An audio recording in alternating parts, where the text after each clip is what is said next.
मध्य प्रदेश कांग्रेस में लंबे समय से चल रही जिलाध्यक्षों के चयन की जद्दोजहद बढ़ती जा रही है और नए जिलाध्यक्षों के चयन को लेकर एक बार फिर बड़े नेताओं का कोटा सिस्टम हावी होता नजर आ रहा है। हालांकि पार्टी ने जिलाध्यक्षों की नियुक्ति को लेकर संगठन सृजन अभियान के तहत सभी वरिष्ठ नेताओं और पूर्व मंत्रियों से रायशुमारी की। जमीन पर जाकर कार्यकर्ताओं से चर्चा कर रिपोर्ट केंद्रीय नेतृत्व को सौंप दी है, लेकिन अंतिम फैसला दिल्ली में बैठकर होना है। इसीलिए पीसीसी अध्यक्ष जीतू पटवारी और उमंग सिंघार को दिल्ली बुलाया गया है। हालांकि बीजेपी को भी जिलाध्यक्षों के चयन में कड़ी मशक्कत करनी पड़ी थी। यही वजह थी कि इंदौर और निवाड़ी जिलों के जिलाध्यक्षों के नाम लंबी खींचतान के बाद घोषित हो पाए थे। कांग्रेस में भी वही दिखाई दे रहा है। मध्य प्रदेश कांग्रेस में संगठनात्मक बदलाव की तैयारी। जिलाध्यक्षों की नियुक्ति से दिल्ली में होगा फैसला। केंद्रीय पर्यवेक्षकों ने सौंपी सर्वे रिपोर्ट। जिलाध्यक्षों के चयन में नेताओं की पसंद का ख्याल। जीतू पटवारी का मालवा, कमलनाथ का महाकौशल में दखल। दिग्विजय सिंह की गुना, अशोकनगर, राजगढ़ में रुचि। अरुण यादव, उमंग सिंघार का निमाड़ में दखल। ग्वालियर चंबल में अलग समीकरण। भारतीय जनता पार्टी को तो 1.5 साल लग गया था अध्यक्ष बनाने में। जिले में लड़ाइयाँ करते करते, पर्चियां बटोरते बटोरते। कांग्रेस ने तो अपना कार्यक्रम घोषित किया है और उस कार्यक्रम में उन्होंने बताया कि हमारी प्रक्रिया कितने दिन, कौन सी प्रक्रिया चलेगी। हमारी पैनल का सिलेक्शन हो गया है और उसके बाद जो है अभी उनके इंटरव्यूज शुरू हो जाएंगे और उसके बाद उनकी अपॉइंटमेंट हो जाएगी। जहां एक ओर कांग्रेस इस प्रक्रिया को संगठनात्मक मजबूती के लिए जरूरी मंथन बता रही है, तो वहीं दूसरी ओर भाजपा इसे पुराने चेहरों की असफलता से जोड़कर देख रही है। जो नेतृत्व की अक्षमता है उसके कारण अब केंद्र को भी जीतू पटवारी जी से विश्वास उठता जा रहा है और अब जो निर्णय होगा वो सबके सामने होगा। जीतू पटवारी कांग्रेस उसमें पीछे नजर आएगी। मध्य प्रदेश की राजनीति में संगठनात्मक फेरबदल को लेकर हलचल तेज है। कांग्रेस अब तक जिलाध्यक्षों की घोषणा नहीं कर पाई है, जबकि बीजेपी में नियुक्त जिलाध्यक्षों के कामकाज की समीक्षा शुरू हो चुकी है। कांग्रेस ने रायशुमारी के लिए 68 पर्यवेक्षक भेजे थे, लेकिन पैनल दिल्ली जाकर अटक गया। अब अगस्त में सूची जारी होने की उम्मीद है। उधर बीजेपी में मंडल से लेकर जिला तक नियुक्तियां हो चुकी हैं और प्रदेशाध्यक्ष हेमंत खंडेलवाल राज्य के दौरे कर कार्यकर्ताओं से संवाद कर संगठन को मजबूती की दिशा दे रहे हैं। लेकिन कांग्रेस अभी भी संगठन के संतुलन साधने में लगी हुई है। Bureau report, IND 24।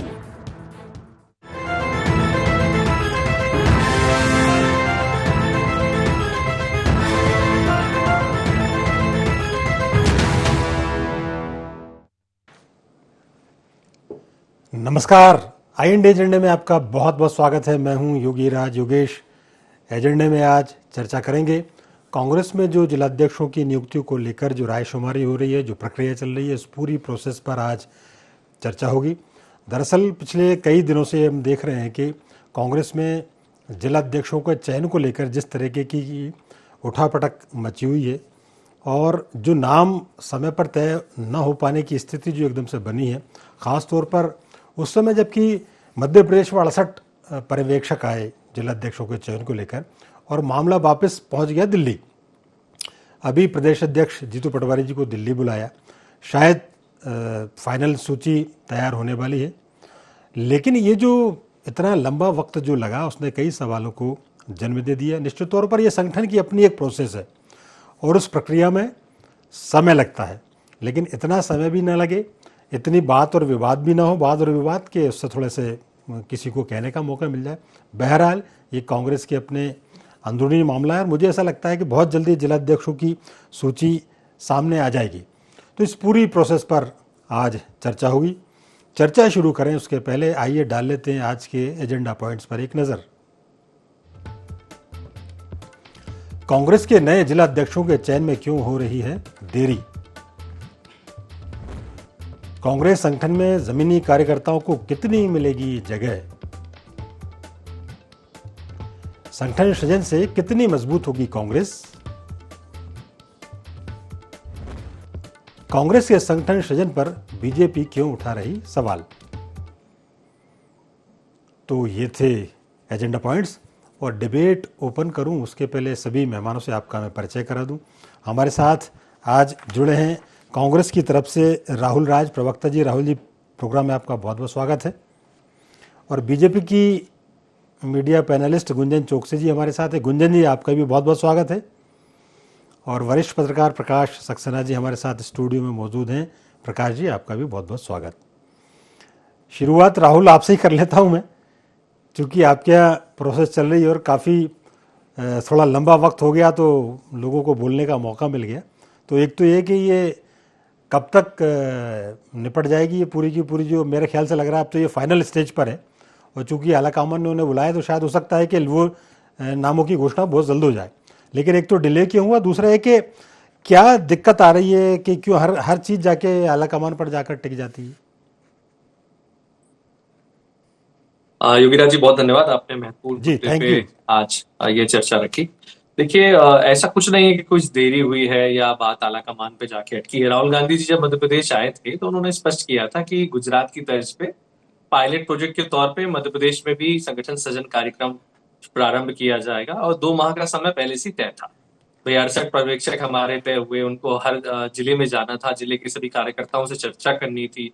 फिर दूसरे चरण में जब वो पर्यवेक्षक आए तो वो उस जिले के जितने भी वरिष्ठ नेतागण हैं या जनप्रतिनिधि हैं उनसे उनने चर्चा की। फिर अब जब आप जो बात कह रहे हैं कि पीसीसी चीफ को और एलओपी को जो बुलाया गया है, तो जब चीजें फाइनलाइज होती हैं तो जाहिर सी बात है, जो हमारे संगठन के प्रभारी हैं हरीश चौधरी जी हो, प्रदेश अध्यक्ष जीतू पटवारी जी हो और नेता प्रतिपक्ष उमंग सिंगार जी, उनके साथ चर्चा विमर्श किए बगैर तो चीजें हो नहीं जाएंगी।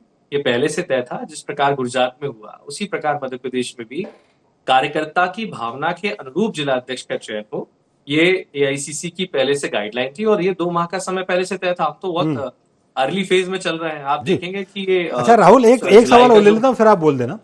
कहीं जी। ये ऐसा तो नहीं है जैसे संगठन की प्रोसेस चल रही, ठीक है, ये आपका प्रोसेस है, लेकिन अलग अलग अंचलों को आपने अलग अलग बड़े कद्दावर नेताओं में बांट लिया। कमलनाथ जी का रुचि जो है महाकौशल में लगी हुई है, दिग्विजय सिंह जी ग्वालियर चंबल में अपना बर्दस्त नहीं छोड़ना चाहते, जीतू पटवारी मालवा में चाहते हैं, तो उमंग सिंघार चाहते हैं कि झाबुआ निमाड़ में उनकी पसंद के अध्यक्ष हों, और इसलिए ये थोड़ा सा दाव पे चले जा रहे हैं। नहीं योगीराज जी, ऐसा बिल्कुल भी नहीं है। पार्टी में किसी प्रकार की क्षत्रपों का कोई वो हो या इस प्रकार की जो बातें मीडिया में है, ये सब पूरी कल्पना है। क्योंकि जो भी होना है तय, दिल्ली में जो अभी बैठक हुई थी उसमें हमारे संगठन महासचिव केसी वेणुगोपाल जी, वॉर रूम के प्रभारी सेंथिल जी और हरीश चौधरी जी जो मध्य प्रदेश के प्रभारी बैठे थे और एक एक करके सारे पर्यवेक्षकों से उन्होंने बात की। अगले चरण में ये भी तय था कि जो जिलाध्यक्ष बनने वाले हैं उनसे भी व्यक्तिगत रूप से बात की जाएगी। देखिए, पारदर्शी तरीके से हम इस प्रोसेस को कर रहे हैं और इसमें संगठन में इस जिलाध्यक्ष के चयन की जो प्रक्रिया संगठन सृजन में चल रही है उसमें कार्यकर्ता की भावना के जो डेटा गया है दिल्ली में उसके अनुरूप निर्णय होगा। और ये जो बात है कि उनके इनके और उनके हिसाब से, ऐसा कुछ भी नहीं है। आप किसी भी नेता के पास जाके आज कोई हमारा कार्यकर्ता जाता है, वो पहले लाइन में उनसे ये कह देता है कि भाई मेरे हाथ में कुछ नहीं है, जो होगा आपकी काबिलियत के हिसाब से दिल्ली में तय होगा और योग्यता ही एक पैमाना है। ठीक है। तो आप देखेंगे, मैं बस ये और कह रहा था कि आप देखेंगे ये चीज हमने केवल जिलों में नहीं की, उससे पहले विदिशा में हमने एक पंचायत का पायलट प्रोजेक्ट भी चलाया जो बहुत सफल रहा। तो पार्टी नवाचार के बड़े दौर से गुजर रही है और मिशन मध्य प्रदेश की जो भूमिका हमारे प्रभारी जी ने हमें दी थी, ये सारी तैयारी उसी मिशन मध्य प्रदेश और 2028 की तैयारी। ठीक है गुंजन जी, एक तो आप इस पर भी रिएक्शन दीजिए। हालांकि ये तो कांग्रेस का मामला, लेकिन चूंकि आप बीजेपी के तरफ से पक्ष रखती हो, निश्चित तौर पर कांग्रेस में कुछ और बीजेपी ना बोले तो ये भी एक सवाल ही बनता है। तो एक तो आप पूरे प्रोसेस पर आप अपनी राय दीजिए, और दूसरा अपने अभी संगठन को लेकर कुछ, अभी जैसे नए नए आपके यहाँ प्रदेश अध्यक्ष बने हैं, कब तक उनकी टीम तैयार हो जाएगी? योगेश जी, जहाँ भाजपा में और कांग्रेस में ये बेसिक डिफरेंस है। भारतीय जनता पार्टी योग्यता के आधार पर चयन करती है अपने किसी भी प्रतिनिधि का, एक रीति नीति के तहत चयन करती है, सामूहिकता से चयन करती है, विचार विमर्श करके करती है। और यही फर्क है भारतीय जनता पार्टी में और कांग्रेस में। कांग्रेस में ये जो प्रक्रिया चला रहे हैं, ये कोटा सिस्टम के तहत ये प्रक्रिया चल रही है, ये लोकतंत्र के तहत नहीं चल रही, ये नेता तंत्र के तहत ये प्रक्रिया चल रही है। ये पूरा एक जो सिस्टम है इनका, ये आज से नहीं है। परिवारवाद का जब अगर कोई पर्यायवादी देखने जाएगा तो उसका पर्यायवादी ही कांग्रेस निकलेगा। अगर आप एक परिवार के उस श्रेणी में आते हैं तो आपको कांग्रेस में बिल्कुल जगह मिलेगी। अगर आप उनके उस कोटे में फिट बैठते हैं तो आपको जरूर जगह मिलेगी। और रही बात जीतू पटवारी जी की, तो देखिए जीतू पटवारी जी के लीडरशिप में कांग्रेस पूर्ण रूप से फेलियर साबित हुई है। ये हमने देखा, चाहे विधानसभा चुनाव हो चाहे लोकसभा चुनाव हो। लोकसभा चुनाव में तो 29 की 29 सीट पे कमल खिला है। हमने जीतू पटवारी जी की अध्यक्षता में ही देखा है किस तरह कांग्रेस के कार्यकर्ता बिखरे हुए मिले, किस तरह कांग्रेस के कार्यकर्ताओं ने एक दूसरे को कभी कुर्सी मारी है तो कभी कुर्ता फाड़ा है, किस तरह दिग्विजय सिंह जी और कमलनाथ जी के बीच की वो फाइट भी आपको और हम सबको याद जी। होगी। गुंजन जी जैसे गुंजन जी एक छोटी सी बात, 29 आउट ऑफ 29, ये बात जरूर है कि इत्तेफाक से उस समय प्रदेश अध्यक्ष थे जीतू पटवारी जी, लेकिन उनको तो मेरे ख्याल से काम करने का उतना मौका नहीं मिला था। तो इसको लेके एकदम से ये कहना कि उनके नेतृत्व में शून्य हो गई है। अभी तो मौका मिला है ना, अब तो हो गया ना उन्हें भी समय। मैं आपकी भी बात का अगर सम्मान रखते हुए आगे बढ़ाती हूँ तो अब तो उन्हें मौका मिल गया। आज हम क्या देख रहे हैं, जो सूची आती है युवा कांग्रेस की, जब सूची आई तो हमने क्या देखा, किन के नाम थे, सिर्फ नेता पुत्रों के नाम उसमें पाए गए। तो अगर आप मैंने क्या कहा, आपने राहुल गांधी जी को भी देखा जब वो आए थे भोपाल, उन्होंने क्या कहा, उन्होंने अपने कार्यकर्ताओं को ही घोड़ों में क्लासिफाई कर गए। लंगड़ा घोड़ा, बारात का घोड़ा, रेस का घोड़ा। वो एक सीनियर लीडर को, कमलनाथ जी को, जिसे हम आजकल वो बब्बर शेर बोल रहे हैं गुंजन जी, उन्हें वो कमलनाथ बोल के कह गए। भाई जो कार्यकर्ता नहीं जिस पार्टी में, मैं उसको वही रिलेट कर रही हूँ, जिस पार्टी में कार्यकर्ता ही नहीं है, जिस पार्टी में कार्यकर्ताओं का सम्मान नहीं है, जिस पार्टी में कोई रीति नीति नहीं है, वो क्या नेता चुनेगी वो पार्टी। वो अपने सिर्फ उस कोटा सिस्टम में फिट बैठने वालों का नाम आगे बढ़ाएगी। और इसीलिए जिलाध्यक्ष की सूची अब आपको देखने को मिलेगी। ये वही है, कोई नया नहीं मिलेगा। ये वही कुछ एक चुनिंदा परिवार के चुनिंदा लोग फिर कुर्सी की होड़ में जो आगे बढ़ रहे हैं, वो आपको उस कुर्सी की दौड़ में फिर आपके नाम आगे दिखेंगे। ठीक बात। एक कमेंट ले लेता हूं मैं प्रकाश जी का। प्रकाश जी, इस पूरे संगठनात्मक, आपने तो कांग्रेस को देखा, बीजेपी को भी देखा, खासतौर पर कांग्रेस के पॉइंट ऑफ व्यू से यदि अपन बात करें तो क्या मानते हो, अभी एक आदर्श प्रोसेस है, बहुत जल्दी नियुक्त हो जाने चाहिए थे, और कितना समय और लगेगा? जी योगीराज जी, कांग्रेस बहुत देर से इस मोड पे आई है, और मतलब देर आए दुरुस्त आए बोल सकते हैं, पर बहुत देर हो चुकी है। 20-22 साल यहाँ पर विपक्ष के रूप में उसका परफॉर्मेंस नगण्य जैसा रहा, क्योंकि नदारत रही। एक लोकतंत्र के लिए एक तगड़ा विपक्ष बहुत जरूरी है। जब हम एक आम जनता के हिसाब से देखें तो हमें एक तगड़ा विपक्ष यहाँ चाहिए। लोगों में निराशा थी कि यदि उनके कोई मामले तो हम किसके पास जाएं। वो विश्वास जनता के बीच में कांग्रेस बनाने में नाकामयाब रही। अब रही संगठन की बात, तो हम संगठन को यूँ क्यों जरूरी था ये कि जैसे हमारी बॉडी है, तो हमारी जो हड्डियों का फ्रेम है, इस पे पूरी बॉडी खड़ी हुई है, लेकिन अकेला वो फ्रेम और ये शरीर आपको पूरी पहचान नहीं देता। आपके व्यक्तित्व की पहचान, आपकी विचारधारा, आपके एक जो आइडियोलॉजी है, उससे आपका संपूर्ण व्यक्तित्व निखरता है। कांग्रेस में तीनों चारों कमियां थी। आप देखें तो कई धड़ों में बटी हुई कांग्रेस थी, इसलिए अच्छे विपक्ष के रोल भूमिका वो नहीं निभा पाई। इतने अलग अलग इनके नेतृत्व था, लोग उसमें बटे हुए थे। पब्लिक कनेक्ट इनमें आज भी नहीं है, क्योंकि संगठन अभी बहुत बिखरा हुआ है ही नहीं, एक तरह से ये माने। और राहुल गांधी जी ने, जो हमारे गुंजन जी ने कहा कि लंगड़ा घोड़ा ये वो, उन्होंने अपने संगठन की बीमारियों को पकड़ा है और अब वो उस पर काम कर रहे हैं, और अब उसकी जड़ पे वो जा रहे हैं कि संगठन महत्वपूर्ण हो, निचले जिला स्तर से इन्वॉल्वमेंट हो निर्णयों में। जो पार्टी का निर्णय है वो बड़े लोगों के थोपे जाने नहीं, क्योंकि उनके अपने सल्तनतें बन गई हैं, उनके खेमे बन गए हैं, और वो उससे बाहर नहीं आ पा रहे हैं। और इस बीमारी के कारण कांग्रेस अच्छा प्रदर्शन नहीं कर पा रही लगातार। तो राहुल गांधी ने जो बीमारी पकड़ी है, अब वो चाह रहे हैं जमीनी लोग उसमें आए। लेकिन मैं फिर भी एक सलाह दूंगा कि जमीनी आप संगठन खड़ा कर लेंगे, पर एक बेसिक अंतर बीजेपी और कांग्रेस में आपको दिखाई देगा कि बीजेपी भले उसमें भी गुट हैं, लेकिन वो अपनी विचारधारा को प्रमोट करती है। दूसरे खेमे का हो सकता है, अलग अलग खेमे के लोग हो सकते हैं, परंतु उनकी एक वो हिंदुत्व की विचारधारा आप मान लें, उसको मानने वाला फॉलोवर होगा। वो कि बौद्धिक प्रकोष्ठ उनका होता है, वो लगातार उस पर निगरानी रखता है। यहाँ सिर्फ सत्ता और संगठन के जो लोग हैं, विचार वो खुद नहीं जानते। इतनी लिंचिंग हुई है पिछले 20-25 सालों में, राहुल गांधी की, कांग्रेस की, सबकी, वो अपना बचाव करने में सक्षम नहीं रहे। कारण क्या रहा कि उनमें विचारधारा का अभाव, वो लोग खुद नहीं जानते कि कांग्रेस की विचारधारा क्या थी। तो यदि काम करें संगठन के साथ साथ, यदि बौद्धिक प्रकोष्ठ विचारधाराओं पे काम करेंगे, तब एक आदर्श संगठन इनका खड़ा हो पाएगा, जिसमें काफी देरी हो चुकी है इनकी। ठीक है। राहुल जी, एक तो बात यह है कि गुंजन जी ने जैसा कहा था, राहुल गांधी जब यहाँ आए थे तो उन्होंने कार्यकर्ताओं को लंगड़ा घोड़ा और घोड़ों की अलग अलग तरह की वैरायटी उन्होंने बताई थी। आजकल लेकिन उनके उसमें भी परिवर्तन दिख रहा है और आजकल वो अपने कार्यकर्ताओं को बब्बर शेर बोल रहे हैं। अभी 2 दिन पहले ही उन्होंने कहा कि असम में हमारे जो बब्बर शेर हैं वो अपना कमाल दिखाएंगे। तो एक तो ये परिवर्तन उनमें आया। दूसरी एक महत्वपूर्ण बात जो प्रकाश जी भी जो कह रहे थे कि राहुल गांधी ने नब्ज तो पकड़ ली है, तो ये एक बड़ी महत्वपूर्ण बात है कि यदि नब्ज पकड़ ली गई है तो उसका असर दिखना चाहिए। अब चूंकि वो जिलाध्यक्षों की अभी सूची सामने नहीं आ पाई है, तो अपने को ये तो समझ में नहीं आ रहा कि वास्तव में उस जड़ पर काम हुआ कि नहीं हुआ। लेकिन एक कांग्रेस प्रवक्ता होने के नाते आपको क्या लगता है कि वास्तव में जो आप चाह रहे थे, जो राहुल गांधी चाह रहे थे, जो आप कह रहे थे कि हम जमीनी कार्यकर्ताओं को तैयार करेंगे, वहां तक पहुंचने में पार्टी कितनी सफल हुई? युवराज जी, पहले तो राहुल गांधी जी कार्यकर्ताओं को बब्बर शेर आज से नहीं, बहुत पहले से कहते हैं। दूसरा, जो घोड़ों की व्याख्या उन्होंने की थी, वो घोड़ों वाला बीच में आ गया था पार्ट। वो कार्यकुशलता जिस हिसाब से होती है, कौन कितने काम का है, वो पार्टी के इंटरनल मीटिंग में उन्होंने बात कही थी। उसके अपभ्रंश निकाले जा सकते हैं, बहरहाल आज वो विषय नहीं है। और जो आपने कहा कि मैं बतौर प्रवक्ता क्या देखता हूँ, देखिए गुजरात का नतीजा आपके सामने। गुजरात के जिलाध्यक्षों की जब सूची आई तो उसमें स्पष्ट हो गया था कि कार्यकर्ताओं की भावना के अनुरूप ही जिलाध्यक्ष बने।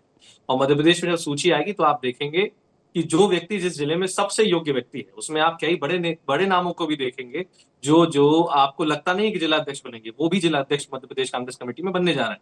क्योंकि एआईसीसी ये तय कर चुकी है, अखिल भारतीय जो कांग्रेस कमेटी, उसने ये तय किया है कि जो जिस जिले में जिले को मजबूत कर सकता है, सभी को साथ लेके चल सकता है, सभी वर्गों को, सभी लोगों को साथ सकता है, कार्यकर्ताओं से समझ में बिठा सकता है, उसी व्यक्ति को मौका मिलेगा, योग्य व्यक्ति को मौका मिलेगा। योगी राज जी, आपका तो नाम भी योगी राज है, तो ऐसे योग्य व्यक्तियों का राज आने वाला है कांग्रेस में। दूसरा, अब जो कांग्रेस का संगठन बनने जा रहा है वो पूरी तरह से कार्यकर्तावादी बनने जा रहा है। देखिए, बहुत सारे मूलचूल परिवर्तन कांग्रेस में होने थे, मैं वरिष्ठ पत्रकार जी की बात से सहमत हूं, लेकिन हमारी पार्टी ने अगर किसी बीमारी को इलाज करने के लिए एक ऑपरेशन चालू किया और संगठन सृजन उसे नाम दिया, तो मुझे नहीं लगता कि भारतीय जनता पार्टी को तकलीफ होनी चाहिए। हमारी बहन गुंजन कह रही थी परिवारवाद की बात, तो उनके तो जो वर्तमान प्रदेश अध्यक्ष है वो अपने आप में एक उदाहरण है परिवारवाद का।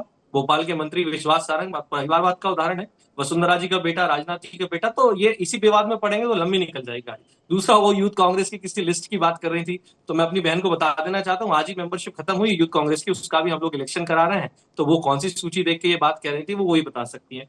तीसरा, योगी राज जी, आपके माध्यम से मैं मध्य प्रदेश कांग्रेस के उन तमाम कार्यकर्ताओं को भी कह देना चाहता हूं कि पूरा जो प्रोसेस है वो अपने अंतिम चरण में है और हमारे कार्यकर्ताओं की भावनाओं के अनुरूप जो हमने पर्यवेक्षक के सामने दिलेरी से रखी। देखिए, इस पूरे संगठन सृजन का सबसे अच्छा उदाहरण योगी राज जी ये था कि आम कार्यकर्ता के बीच में जो हिचक थी बात करने की, वो पूरी तरह टूटी। उसने दिल्ली के पर्यवेक्षकों के सामने अपनी बात पूरी मुस्तैदी के साथ रखी। ये अंतर है कांग्रेस और भाजपा में। हमारे यहाँ यस मैन नहीं होता, हमारे यहाँ एक सामान्य कार्यकर्ता बड़ी मीटिंग में खड़ा होकर अपनी बात रख सकता है। उसी कार्यकर्ता की उस आवाज को राहुल गांधी जी ने ताकत दी है। आप देखेंगे कि बहुत जल्द सुयोग्य और परिपक्व लोग जिलाध्यक्ष बनेंगे और मिशन मध्य प्रदेश की जो भूमिका, जो जीतू पटवारी जी आपको हर दिन कहते हैं कि इतने दिन बचे और हमारी सरकार बनने वाली है, वो सरकार 2028 में 100% हमारी बनने जा रही है और उसी उत्साह और ऊर्जा के साथ संपूर्ण मध्य प्रदेश के कार्यकर्ता लबरेज। ठीक है, मतलब सुशील, योग्य और संगठन कार्य में दक्ष अध्यक्ष हमें देखने को मिलेंगे, मुझे ऐसा लगता है। जी गुंजन जी, ये तो उन्होंने कह दिया कि आपके यहाँ भी चल रहा है, ये नए अध्यक्ष बने वो भी परिवारवाद की श्रेणी में आ रहे हैं और 2-3 नाम और गिना दिए उन्होंने। देखिए योगेश जी, परिवारवाद क्या होता है मैं उसका उदाहरण दूंगी, बस ये ना कहें अब राहुल जी की बहुत पुराना उदाहरण दे रही हैं। विधानसभा चुनाव में जब टिकट वितरण हुआ था तो दिग्विजय सिंह जी के परिवार से 7 लोगों को टिकट मिली थी। आप बोले तो मैं नाम भी बता सकती हूँ। दिग्विजय सिंह जी को मिली थी, उनके भाई को मिली थी, उनके बेटे को मिली थी, उनके भांजे को मिली थी, उनके दामाद भांजे को मिली थी। ऐसे सब तो हार गए उनके है मेरे पास। तो वो लेके छोड़ मैं के यही सब आ रहे आपको हैं। बोल रही हूँ कि ये परिवारवाद किससे कहते हैं वो इससे कहते हैं। दूसरा उदाहरण लक्ष्मण सिंह जी का भी किस्सा आपके और हम सबके समक्ष आया था, कुछ ज्यादा पुराना नहीं हुआ है, कि यस मैन अगर उन्होंने राहुल गांधी जी को नहीं किया तो एक सीनियर लीडर जो इतने वर्षों से अपनी पार्टी के लिए कार्य करते आ रहे हैं निष्ठा से और सेवा भाव से, उन्हें पार्टी ने निकाल दिया था क्योंकि उन्होंने राहुल गांधी को यस मैन नहीं किया था। तो जो गांधी परिवार के को आगे पीछे चलने का जो काम कर रहे हैं वो तो पार्टी में बने रहेंगे, और जो जरा भी उनसे भटकने का काम करेंगे वो पार्टी से निकाल दिए जाएंगे। तो मैं तो उम्मीद करती हूँ राहुल जी कि आपकी बात बिल्कुल सच हो, कि अगर सच में अगर आप लोग काबिलियत देख के अगर इस बार सूची बनाएंगे तो आप जैसे लोग भी उस सूची में फिर हमें जरूर दिखने चाहिए राहुल गांधी, है ना। और ये युवा कांग्रेस की जो हमने बात की थी उसमें भी आप जैसों का नाम भी आना चाहिए, तो हम इस बात को यकीन करेंगे कि हाँ काबिलियत पे भी कुछ काम होता है। यहाँ प्रवक्ता बन के पार्टी को कितना डिफेंड करेंगे। हकीकत आप भी जानते हैं, असलियत आप भी जानते हैं आपकी पार्टी की, कि जब तक उस कोटे में आप फिट नहीं होगे, जब तक उस सरनेम पे आप यस मैन नहीं करोगे, तब तक आप उस पार्टी में प्रतिनिधि के तौर पर सामने नहीं आ सकते। तो योग्यता, सक्षमता, समृद्धता, जितने जैसे जो भारी शब्द हैं ये कांग्रेस के लिए नहीं बने हैं। ठीक बात। और कार्यकर्ता की, आप योगी जी बस अपनी बात को विराम दीजिए। कार्यकर्ता की बात इन्होंने छेड़ी थी, तो ये भारतीय जनता पार्टी है जिसने अपने एक कार्यकर्ता को प्रधानमंत्री बनाया है, और एक ये भारतीय जनता पार्टी है जिसने अपनी तीसरी पंक्ति में बैठे कार्यकर्ता को मुख्यमंत्री बनाया है। तो ये होता है कार्यकर्ता को किसी पद पर बैठाना। ठीक बात गुंजन जी। प्रकाश जी, आप अभी जो बात कर रहे थे आइडियोलॉजी की, ये वैसे बड़ी महत्वपूर्ण बात है, लेकिन मुझे ऐसा लगता है, और जो कांग्रेस की जो एक विचारधारा थी आज़ादी से लेकर अभी तक, जिसके दम पर वो पार्टी खड़ी रही, तो निश्चित तौर पर उसमें कहीं ना कहीं डैमेज हुआ। तो उसके लिए तो जिम्मेदार क्या किसको मान, संगठन के लोग ही थे भाई, जो उस विचारधारा को कायम नहीं कर पाए। और मुझे ऐसा लगता है अब जो नई पीढ़ी आई है उसको तो ये मुझे लगता है कि समय लगेगा बताने में कि हम क्या थे, हमने कितनी संघर्षों के बाद ये स्थिति पाई, और वो संगठन बिल्कुल एक तरह से नए सिरे से उसका सृजन हो रहा है, जैसे कि राहुल बता रहे थे। जी, आप सही कह रहे हैं कि जो आज़ादी की लड़ाई वाली जो कांग्रेस थी वो इंदिरा जी के बाद कुछ राजीव गांधी जी तक रही, और वो विचारधारा तब तक रही। लेकिन राजीव गांधी जी के साथ जो टीम आई, जो आज कई उसमें से चेहरे बगावती चेहरे भी हैं, जो G32 वगैरह जो ग्रुप बन गए हैं उनमें भी शामिल हैं।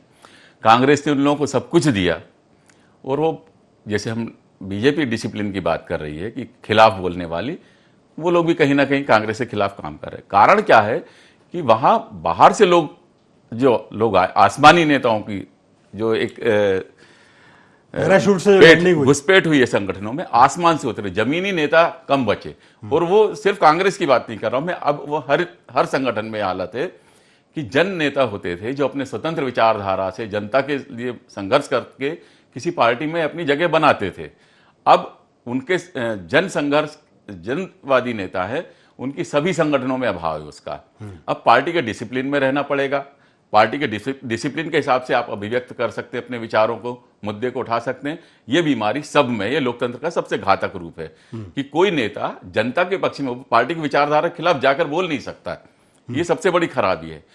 रही बात कांग्रेस की विचारधारा को समझने की, तो वो जो इसके बाद जो मैंने आपसे कहा राजीव गांधी जी के बाद, वो ऐसे लोगों की एंट्री हुई जो कांग्रेस को जानते ही नहीं है, उसके संघर्ष को जानते ही नहीं है, उसकी विचारधारा को जानते ही नहीं है। आप कितनी समय से आप डिबेट कर रहे हैं, आपने इसको महसूस किया होगा कि वो अपना बचाव नहीं कर पा रहे हैं अपनी विचारधारा का।